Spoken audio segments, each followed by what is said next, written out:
because I just kind of shut off my brain and I let my hands work and just, I do obviously do research because I work with natural materials. It's really changed how I prep going into making something, but as far as the process of doing it and why I do it, it really is related to the spirituality and driven by that, as well as when I paint too. I would say a lot of times when I paint, it's a reflection of self, or a reflection of an emotion, of a time in my life.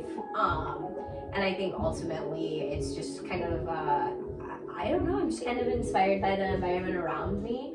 As far as like staying motivated and just like being inspired to do art, I would say that my partner inspires me a lot. My roommate inspires me a lot. I think they both have work ethic like I've never seen before, where every day they wake up and they're working on whatever song they have going on that day, as well as their albums that they're putting together. And being surrounded by that energy has been very inspiring for me and just motivating, and has had me every day up in here doing something. That's you good. know, so that's what inspires me and keeps me going. And, you know, if you could give advice to any upcoming artists, what would that be? man, if I could give advice to upcoming artists and just people doing art in general, is to not listen to that little voice in your head that tells you that you're not doing something right, or people aren't paying attention, or nobody cares. Like, your art is unique. What you're doing, your sauce is your sauce, and I think ultimately those little nagging feelings, though they're hard to overcome, I would say the best thing that we can do is just plug in some headphones, keep working at it, and really just kind of cast them aside. Because ultimately it is just us putting obstacles in our way. And I think if I could have taken my own advice a long time ago, I would, as an artist, be a lot further along as far as like knowing what my style is, knowing what I like to do. You know, finding my niche and what I love. I think I'd be a lot further along if I'd known this or taken that own advice. And it's a struggle. Yeah. You know, it's something that you constantly have to keep working at. So I think that's what I would tell artists, is try and cast those thoughts It's about aside. the process too. Like, you gotta grow and learn into who you are, you know, and not have those fears and worries. Yeah, you know, and they're natural and they're gonna come, but you know, again, it's like just trusting the process, you know. For sure. So a quote you live by is, well, I must endure the presence of a few caterpillars if I wish to become acquainted with butterflies, by Antoine de Saint. How do you, like, what does that mean to you? Also, like, there's another quote you have by Naruto that I am extremely excited to hear. So just go into a little bit about the two quotes and what they mean to you. Yeah, so as far as Saint Exupéry, the reason why I really lean into that quote is I think it ultimately describes our experiences with people, is that you're not going to like every person you meet. Every person you meet isn't going to like you. And seeking that self-acceptance is kind of futile, because no matter what, it just kind of is what it is, and you're going to meet those people that you vibe with and that are, you know, kind of cut from the same cosmic cloth as you. And that's just that book really goes into accepting yourself as an adult and becoming just the life lessons that come with that. And it's just kind of one of them, where it's a reminder that, you know, not everything's going to be pleasant, you know, it's not all going to be easy, but there's a purpose for those things and those obstacles. Okay. So that's why I really like that quote. As far as, I have a couple of Naruto quotes actually. Okay. Naruto is absolutely my favorite anime. It's one that I think, it doesn't necessarily influence my art, but it influences how I live my life. Literally. Yeah. It's a really big, it's a big passion of mine. On you. Yeah. So a couple of the quotes that I really like by Naruto himself is, if you don't like the hand that fate dealt with you, fight for a new one. And I think that a lot of people can resonate with that quote, because the whole anime itself is about this orphan who has this demon inside of him, and because of this demon, everyone in this village rejects him. And he's just doing everything he can to become Hokage, and Hokage is the leader of the village. So it's just all about perseverance, and that's something I really resonate with, because I had a pretty crazy childhood growing up. And I think that persevering and just kind of keeping it moving is something, and fighting for what you want your future to be like. So it's not like it was in the past, it's very important. So that's why that quote really resonates with me. Is just because I feel very connected to the protagonist myself, where I feel like I am Naruto, Naruto is me. We are very much intertwined, where it's like we want what's best for everyone. We want to be friends with everyone. You know, we want to inspire other people to be the best that they can be, and that also plays into me becoming a teacher as well. You know, and just wanting to persevere past traumas. You know, and wanting to make more of ourselves than that. And that's a great way to pull some emotion and, like, you know, presence behind something as small as, you know, an animation. Yeah. But once you think about it and you look deep into the messages of everything around us, and you pull something that's like insightful as that is amazing. Yeah. There's a lot we can learn from anime. I'm trying to incorporate it into my lesson plans with my students. So. Wow, that is amazing. Yeah. They must love you. I don't know. It's really more for me than it is them, but you know, I love when they get it. Yeah, right. Okay, so do you have any pieces that you want to show off, talk about its properties, its benefits, your process with them? Yeah, absolutely. So I actually have a couple of necklaces right by me that I made. This one right here, and I'll bring it in a little bit closer so people can see. This is actually rose quartz wrapped with soft copper. And while I was making this one, I actually had the pure intention to really just promote the one property for the wearer, to promote the one property of rose quartz, and that's self-love. And just kind of trying to promote an abundance of that in the wearer, because I've noticed lately, and even with my own self, that especially with social media and really unrealistic standards of how people should act, be, whatever it may be, it kind of breeds this insecurity within us. And I think by constantly like searching for like some validation, like our heart chakra gets depleted. And as you mentioned earlier when we were actually talking about this pendant, it's like there's a huge benefit that comes with rose quartz being so close to the heart chakra as well. So that's why I made this little handsome double here. You know. I love it.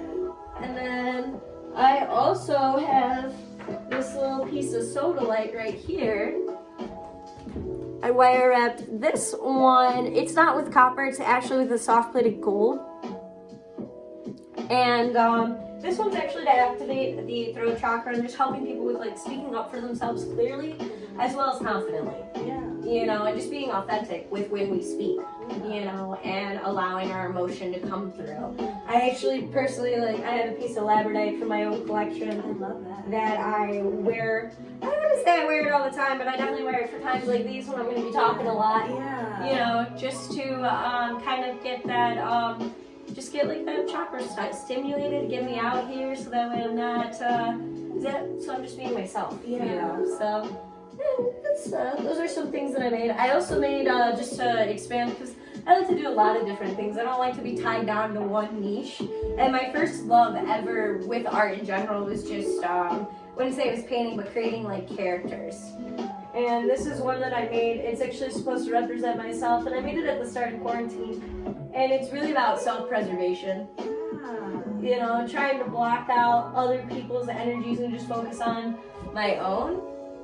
And yeah, so that's one that I made, and one that I actually hang in my office is just a reminder to stay true to myself, really, because I think it's just so easy, I should say, to absorb the energies around us. So like trying to go ahead and stay, I don't know, balanced within yourself. Yeah, it can be tough. Yeah, so having reminders of that. That's amazing. You have like all these anchors to keep you so like within yourself and keep you within, you know, who you are as a person. Yeah. So, because, you know, people in art, we drift away so much. We get so caught up in everything around us. We need that, especially in the office space. We need that constant reminder that we are one with the universe. Constantly. Yeah, I mean, I feel like I wear so many different hats by being an artist. being a person, being a teacher, and just like having a life outside of that, that it's like I really need to, especially in my office space, that slash my studio, slash my workout space, slash where I do everything. It's like I need to remember that I'm more than one thing. Because it's really easy for me to, even right now, get so sucked into teaching and just like my profession. Yeah. Okay. What gives you the most peace in life? Man, I don't really know what gives me peace, but I know peaceful moments. Okay. What is your most peaceful moment? What is a peaceful moment that you can conjure in like existence? easy. First thing, waking up in the morning and my cats come up for snuggles and my partner's still sleeping and we're just hanging out and like the sun's peeking through. Especially now, it's been so sunny out. It's been really nice. Waking up in the morning because I get up before everyone else because I have to get ready for the day to teach and all that. So it's like really a nice moment that I just kind of lay in my bed and watch the sunrise and like I just like pet my cats, you know, and cats. Yeah, it's really like about that. I also like really like moments when like I'm in the like groove of doing something. Like I don't know if you relate to like you're painting, you're working, whatever it is that you're doing, it has your full attention. Yeah. You know, and maybe you're listening to some music, but you're just really in the zone, and I find a lot of peace in that. Yeah, the zone is my favorite place to be, honestly. When you find that zone and you get in your mojo and like you're just grooving, like as an artist and speaking like to a bunch of different artists in the collective, like I think that is a favorite spot for a lot of artists to be is the zone. Absolutely. Like sometimes it's hard to find that zone. It is, and it's hard to drown out like the rest of reality around you. Yeah. So it just feels like your brain is just, I don't know, it's like a little break. It's very, very peaceful. And I also think like first snow, peaceful. Sitting here watching it snow outside of my window. Like my office is very much like a peaceful space for me. It's like purely my space. So it's very peaceful. This is a very peaceful place for me to be in. I love it. And if you guys could see this space, it is very amazing. Okay, what affects you artistically, good or bad? Emotion. Oh wow, okay. You know? I think ultimately whether it's a good or a bad emotion, I mean, oh my god, the art that comes from it. I mean, I remember, I hope she doesn't watch this, she's one of my best friends still. We went through an experience where I got stranded in central Michigan by this person, love her to death, but I ended up making some wicked art out of it. Because it was kind of one of those things where I was very close with this person and still am, and we've worked through it, but she was going through some stuff at the time. And it just really, I think getting stranded brought me back to reality, and it was kind of a heartbreaking moment because I didn't think, we didn't talk for a little while, needless to say. Yeah. So there was a lot of pain, there was a lot of betrayal that came with that. But what was really cool is that the art that came out of that is probably some of my favorite to this day, and I don't actually have it because I gave one piece to my grandfather. It's actually a self-portrait of me, and what's really funny is they had it in their apartment in Spain, and when they were getting it framed and they were walking with like the piece in Spain, someone like stopped them and they're like, "Oh, that's a very beautiful piece," and my grandfather's like, "Oh, thank you so much." And the woman's like, "So do you know the artist?" And like, "Yeah." And my grandmother's like, "Yeah, I do know the artist." And the woman's like, "Wow, the artist must have been in a lot of pain. You know, the artist must have been in so much pain in this moment." Pain. You know, and my grandfather's like, "The artist is my granddaughter." And I started laughing so hard when he told me the story because I told him what had happened. And I'm like, "Yeah, actually, I did paint that with a lot of pain and emotion." And it was kind of one of those things that truly did, I don't know, it's been one of my favorite art projects since. I don't think anything's truly ever compared to the raw emotion that I felt in that moment, so. And that's tapping into that is another hard thing that once you tap into it, once you get into that, it's like, oh my god, like transcending, like it's evolution to art almost. No, absolutely. It's like it's more than the glue, it's like the cement that grounds like art to expression. Absolutely, I totally agree, and I think it really separates art when you can feel that emotion looking at it yourself.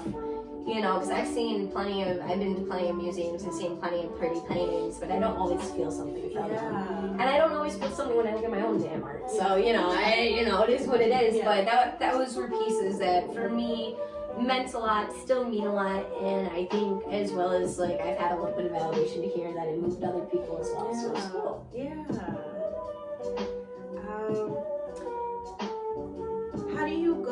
How do you get your first discovered you had artistic? How did you first discover you had artistic abilities? And so I don't think it's like a talent to be discovered. Mm-hmm. I definitely think it's something that like if you can draw, it's because you have drawing past the age of 5. Like I still remember my first like drawing I ever made. It was with my mom, and my mom was teaching me how to draw basset hounds, and she did like an upside down heart, a little triangle nose, upside down triangle nose, 2 like half circles for the eyes.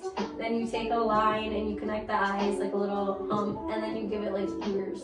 Okay. And like to this day, I still remember how to draw this damn dog.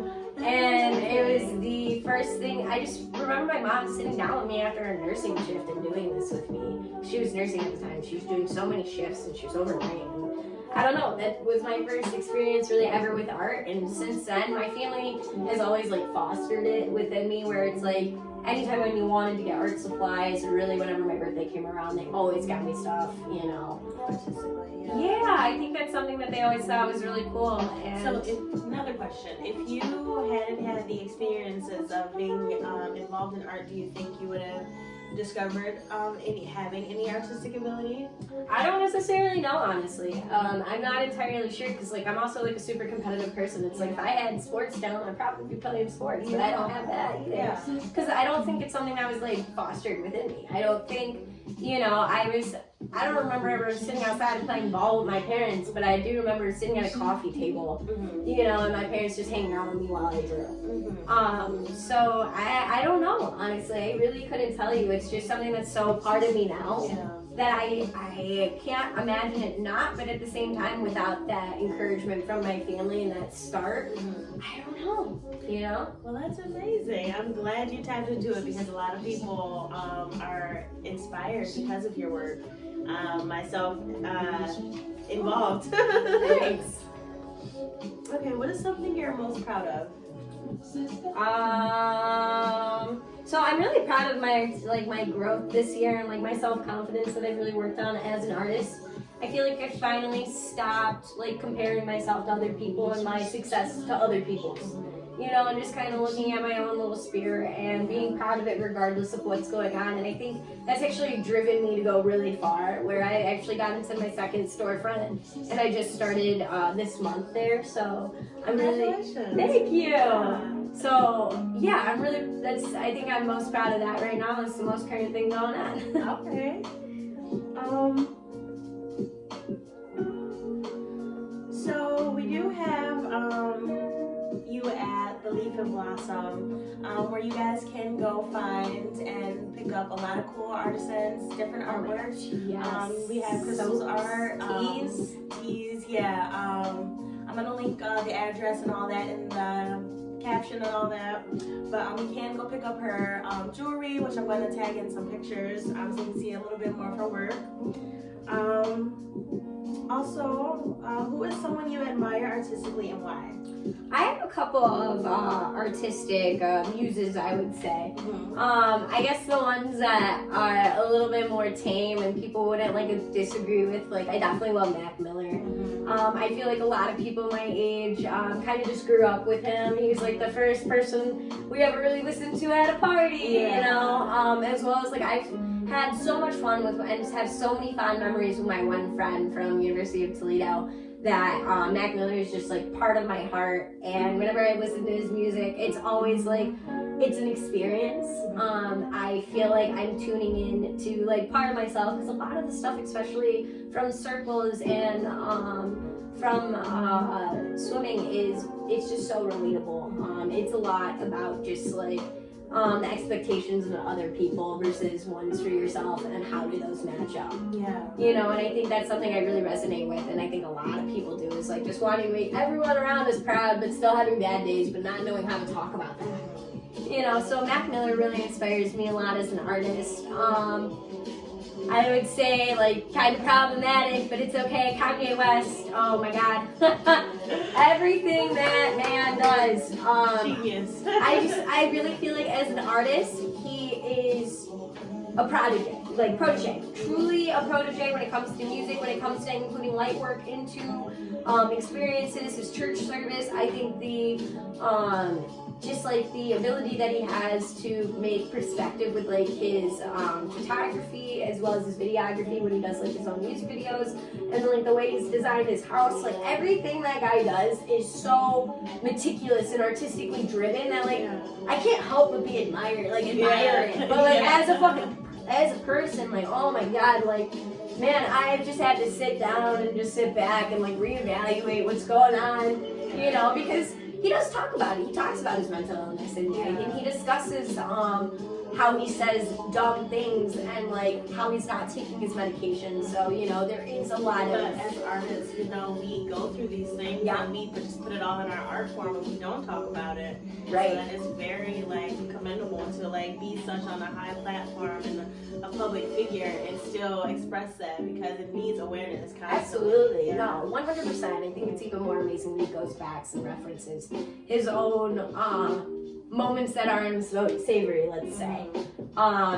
As far as like visual artists, one artist that I'm really, really inspired by is Polynor.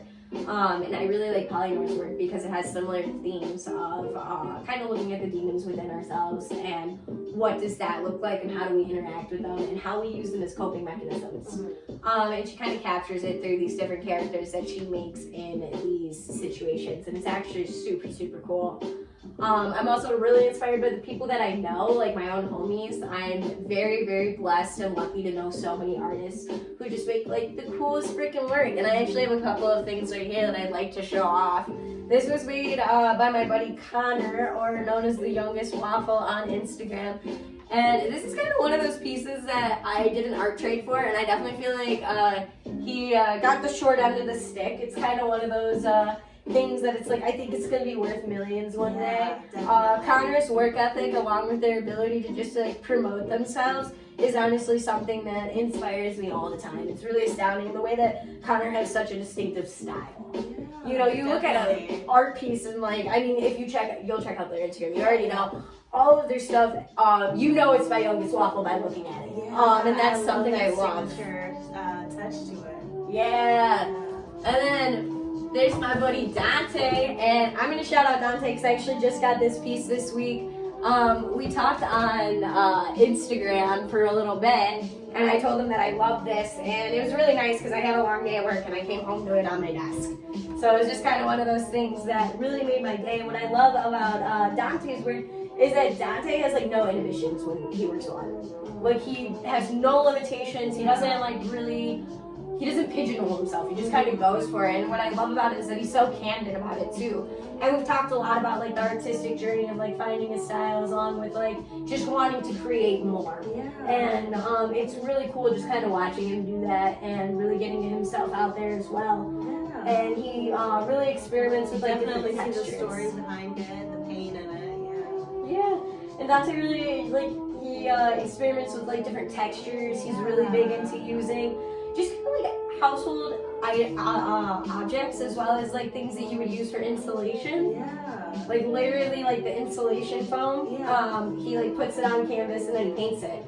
And it's super cool, and he uses mannequin heads. So Dante's another cool one that I am always inspired by, and just like my homies in general. And those artists will be linked in the captions, especially for this collective, artist supporting artists. I love to always introduce, talk about, find more creative, especially local, or even just artists of all art forms. It's like the journey for sure. Okay, what is your biggest fear? My biggest fear, I think, is like self-doubt.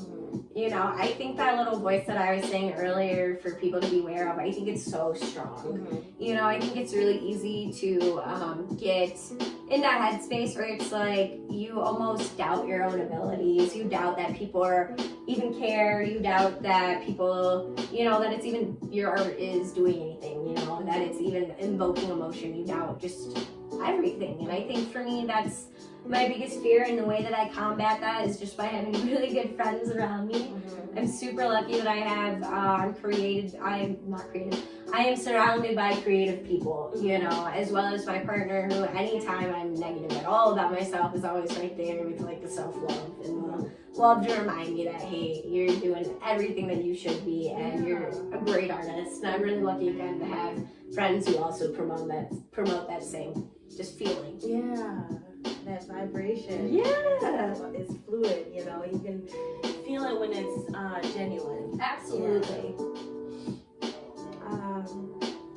How does your spirituality affect your work? Everything I do, I think, is a reflection of my spirituality. You know, I do believe very much that everything happens for a reason. I believe in free will, yeah, I believe in fate. And those things contradict, yeah, I don't know if they necessarily do. And it's so, right. But it's hard, you know, it's all complicated. And I think ultimately, like, my art is a reflection of me, and I am a reflection of what I believe. You know, so I would say that it influences everything, especially with my jewelry making, because part of my spiritual path is going ahead and using the natural elements that we have around us, as well as the natural materials that we have around us, to promote chakra balances, to promote healing of the auric field. You know, it really is for me, especially right now when I've been focusing so much on paganism and how to just connect myself with the energy that exists within the earth and just with what the earth provides. Yeah. You know, so I would say that really affects my jewelry making, because I do use natural materials. I do like to go ahead and work with crystals and stones, and that's the common theme and trend, or a theme throughout all of my spiritual practice. yes, throughout all of my spiritual. Absolutely. Anytime I want to go and read cards, I have crystals with me. I like to go ahead and just carry them around with me whenever I go places. You know, I like to program my crystals for specific intentions. They're definitely like, it's something that I've just really embraced and just really immersed myself into, that when I make jewelry, it's all about the intuition of how I feel, as well as the research I've done about these stones and what their metaphysical healing properties are, and what I think other people might need. What has been the most challenging aspect of your journey? How did you overcome it? I would say that the most challenging part, again, is just like believing in oneself. And I think this year, I don't know if it's just like the shift into Aquarius, but I don't know. But in all reality, something fire lit within inside of me, and I just said, I'm really done. Let's go. Yeah, I just said I was really done not taking this seriously. I'm 23 years old. It's time to just do what I'm gonna do and do it with a purpose, and finally get something out of what I like to do. So I would say that the biggest challenge I've had is that self-doubt, but the way that I've combated it is just like ignoring it. Just like straight up being like, oh okay, bye. Don't even acknowledge it. I really don't even acknowledge it anymore. I make a ton of to-do lists. I feel good when I cross the things off, and I do my absolute best to just ignore that little voice in my head that's telling me like, oh, you're not ready for this, you shouldn't do that, this step is not gonna work out. Like it's and just ignore it. I just totally ignore the panic within me. Easier said than done, but you just make it sound like a champ. You make it it is easier. 100% easier said than done. It helps when you have a good team around you. I will say that. It really helps when you have the right team of people around you, and that you have people who want to see you grow. Like, my family calls me all the time asking me about stuff. I just actually was talking to my grandparents today, and they're like, we want to go check out your storefront in the town butler. We're so excited once we get our second COVID shot. So, you know, just everybody, I've been really lucky to have I love support. your personality. It's just so vibrant. Yeah, I've gotten really, really lucky. So that's, you know, it helps. That is amazing. Okay, what is something you wish to accomplish soon? So I actually was talking to you earlier about it, and one of my big, on my goals for this year is to get a booth at the Eastern Market with my friend Molly. We've been working really hard to put together, a comprehensive product list of things that we want to do. Obviously, my jewelry will be there. I don't think I'm going to do prints of any of my art. That's not really what it's about. But my friend Molly makes teas, they make tinctures, they do all different types of stuff. So we're trying to combine the things that we do to kind of have one cohesive stand. Okay. And, Nice. you know, we're excited because the Eastern Market's a really hot spot in the city of Detroit. I love going to the market on Sundays and Saturdays. I'm excited to potentially have that opportunity. So that's something I've really been working hard for and hoping that the application opens up. Yeah, and I'm sending you blessings that you get that as soon as possible because that is a great opportunity. Okay, do you have any hidden talents? Okay, I need to hear this. I am pretty vocal about my talents. So, my talents definitely lie within my voice. I can make like really weird sounds. It's actually a way that I communicate with people that I'm really comfortable with. That is so unique. It's not like we communicate. It's just more like, hey, where are you type deal. Yeah. So some sounds that I can make, like my favorite is like a. So it's like it's not rolling it's not like you're not rolling your tongue. It's like way back in your head voice in the back of your throat where you're feeling it. And it's like I don't really know very many other people who could make that sound. I've never heard that sound. And there's like the can do like that and like do like Donald Duck like there's that.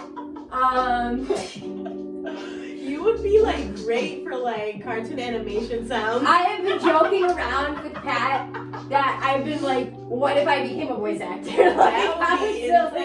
Because like Naruto is voiced by actually a female actor, and like I know a lot of anime characters in particular are voiced by like people who are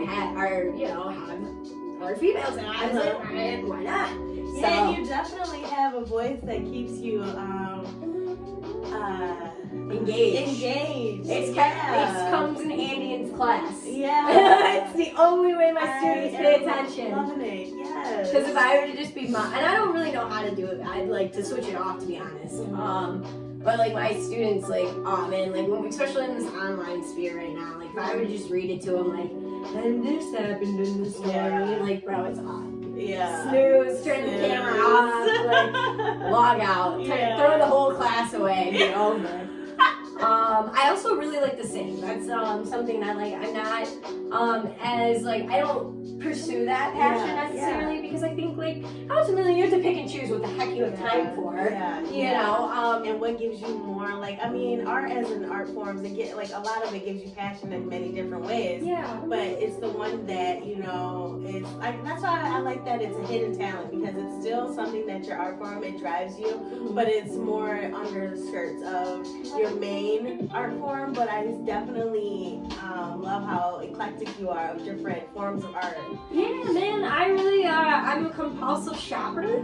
I have like a wood burning kit, I have a resin stuff. Like once I got adult money, it was a problem. Like buying art supplies all the time, it really like I've been working on a blanket since quarantine started. Like I got all the big projects going on. So picking what what I have time for, like I said, like and like you said, like going ahead and what really fulfills me, you know, and what really what kind of passion I feel during that time of doing it. It's not that I don't like to sing. I love singing. It's just it's more I know like 3 songs on guitar. I sing them when I'm feeling definitely want to hear emotional, one of those. You know? I can definitely play a little bit of Mac Miller for you. This is like my own little version of Missed Calls. Okay.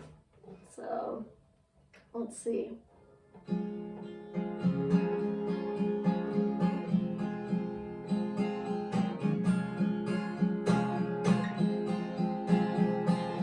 Long days mixed with longer nights.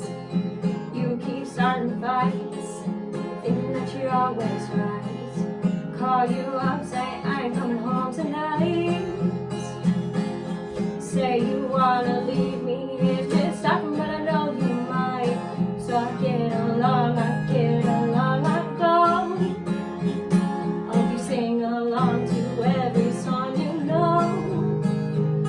You played your part and I played mine. You're breaking hearts, ain't breaking mine. Growing old is taking time, but I'm acting like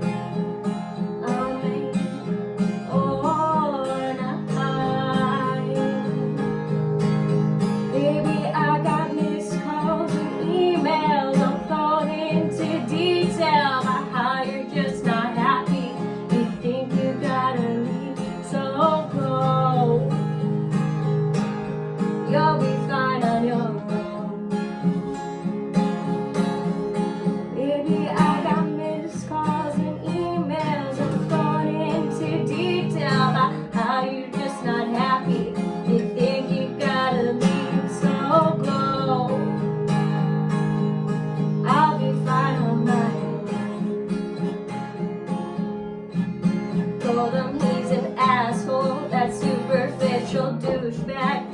He can have these shoes back, necklaces and jewels back. He said, I want you back, but I can't be seen again with you and all your friends. Oh God, it's just so hard to pretend. You played your part and I played mine. You're breaking hearts, ain't breaking mine. Growing old is taking time, but I'm acting like I'm A or not. Baby, I got missed calls and emails. I'm going into detail. Now I'm changing like the weather. You think you gotta leave, so go. 'Cause I'll be fine on my own.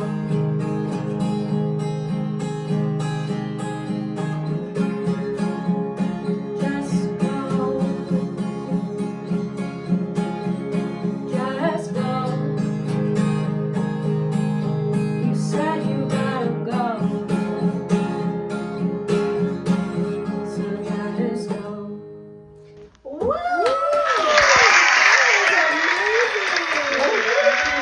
Wow, that was stunning, beautiful. That is a major hidden surprise that came and just filled the whole room with warmth. Thank you. That Again, was pure. it's something I like to do. I really like to make covers of songs that, you know, it's honestly, I really only play guitar when I'm sad, but I haven't really been sad very often, so I don't play as much. Well, But that's that's very okay. real. I like that. But, you know, you have to work on it when it works for you. 'Cause Yeah, when you it know. works for you, it's when you need to let that outlet of, you know, deep stuff that comes out, you Yeah. know, vocally. No, But no. that was amazing. Thank you. And I just think every art for different artists has its place and time. And for me, it's really just when I'm trying to work out my emotions. Yeah. So that's what, like, you know, that's really what music is for me in general, you know.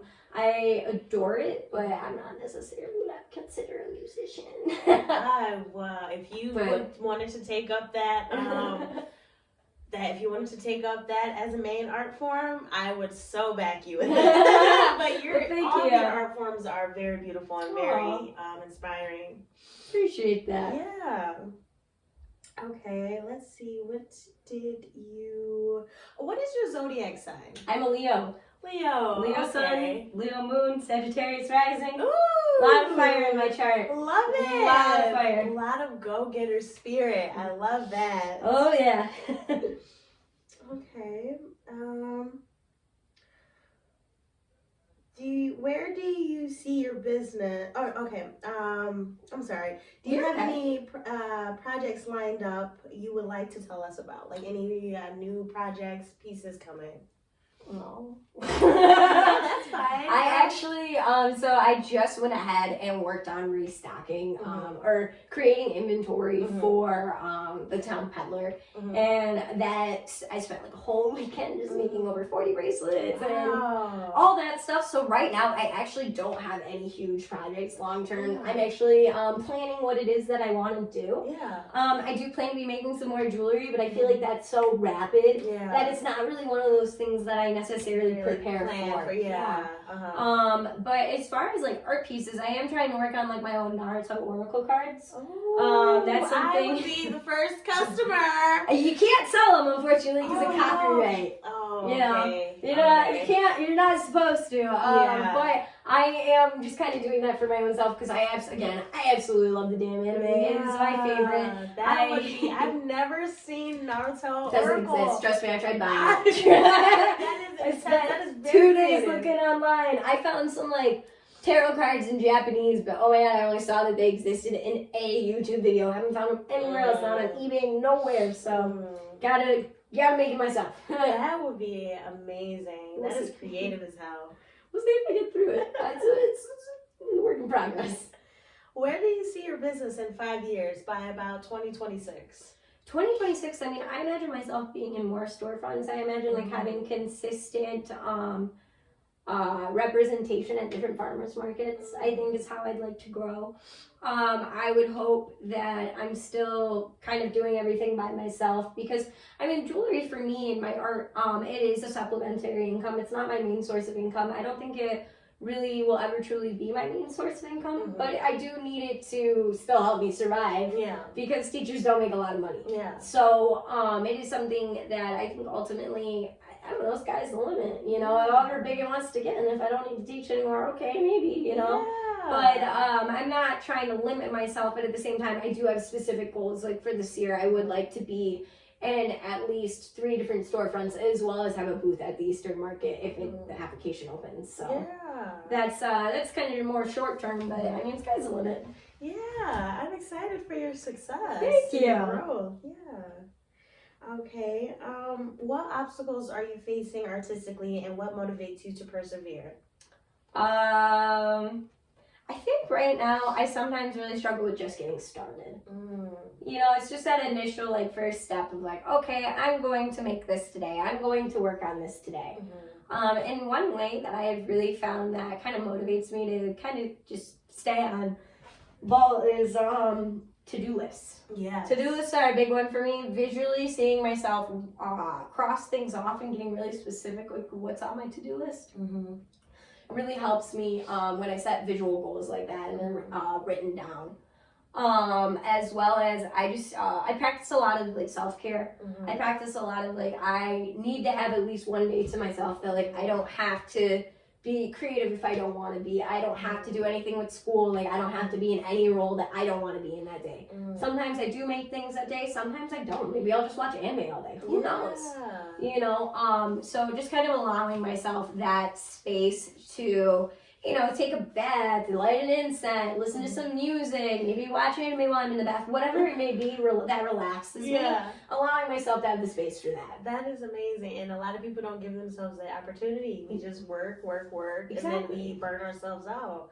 And then that late starter, not getting up and able to be that push, that, you know, muse, that whatever to inspire us, not having that whatever, you know, is most likely most likely because of not taking care of yourself, not taking care of yourself first. Totally. You know? Absolutely. You know, and just by emotional burnout can then lead to physical burnout. Sometimes I think it takes a long time for us to realize when we've reached our limits. You know, and then it's time to reset. And I think a lot of like my spiritual practice is actually for that. You know, where every single time that like I follow the lunar cycle, and that's when I practice the most, is like when there's a new moon, I journal.